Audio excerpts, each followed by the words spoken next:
સુરત મહાનગરપાલિકાની ચૂંટણીના ઉમેદવારોના નામો જાહેર થતાં આજે ભાજપ અને કોંગ્રેસ બંનેમાં વિરોધ જોવા મળ્યો હતો। કોંગ્રેસ દ્વારા ઉમેદવારોને ફોન કરી જાણ કરાઈ છે, ત્યારે કેટલાક અસંતુષ્ટ કાર્યકરોએ કોંગ્રેસના કાર્યાલય પહોંચી તોડફોડ કરી હતી। તો પક્ષમાં પોતાની કોઈ પણ ગણના ન થતાં પૂર્વ પ્રમુખ શંભુ પ્રજાપતિ દ્વારા ધરણા કરવામાં આવ્યા હતા।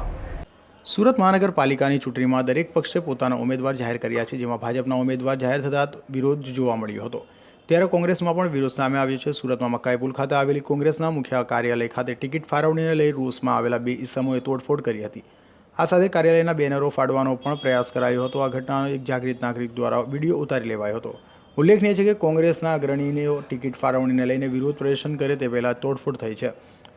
બીજી તરફ કોંગ્રેસના શહેરમાં કોંગ્રેસ પક્ષ દ્વારા ટિકિટ ફાળવણીમાં વર્ષોથી વફાદાર અને નિષ્ઠાપૂર્વક કામ કરનાર કાર્યકરોને બાકાત રાખ્યા છે। રાતોરાત બીજા પક્ષમાંથી આવેલા લોકોને ટિકિટ ફાળવણી કરવામાં વિરોધમાં સુરત શહેર કોંગ્રેસના માજી પ્રમુખ શંભુ પ્રજાપતિ દ્વારા કોંગ્રેસ કાર્યાલય પર ધરણાનું આયોજન કરાયું હતું। જો કે તે પહેલાં કાર્યાલયમાં તોડફોડ કરાઈ હતી। તો આ અંગે કોંગ્રેસી કાર્યાલય શંભુ પ્રજાપતિએ પહોંચી ત્યાં ધરણા શરૂ કર્યા હતા અને પોતાનો વિરોધ પણ વ્યક્ત કર્યો હતો।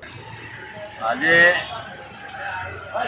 ધરણા ઉપર બેસવાનું મુખ્ય કારણ એ છે કે ઘણા વોર્ડોમાં આયાતી ઉમેદવારો મૂકવામાં આવ્યા છે। દાખલા તરીકે વોર્ડ નંબર 18, તો એમાં વોર્ડ ગઈકાલે ભાજપમાંથી રાજીનામું કે એમ આવ્યા કોંગ્રેસમાં, અને બપોર પછી તરત એને ટિકિટ આપવામાં આવે। શું નામ છે ઉમેદવારનું?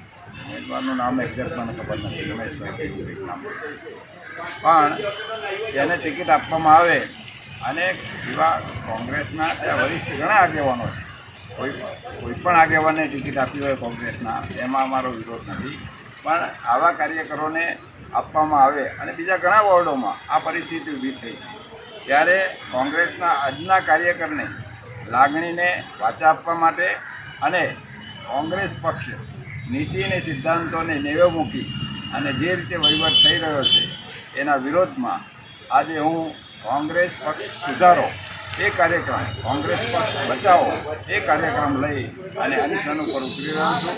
મારા કોંગ્રેસના કાર્યકરોને, શુભેચ્છકોને સૌને મારી નમ્ર વિનંતી છે કે આ શુભ કાર્યમાં જોડાય અને આગળ ભવિષ્યમાં પણ લાંબી લડત આપીને પણ કોંગ્રેસ બચાવો એ કાર્યક્રમ આગળ વધારવો છે।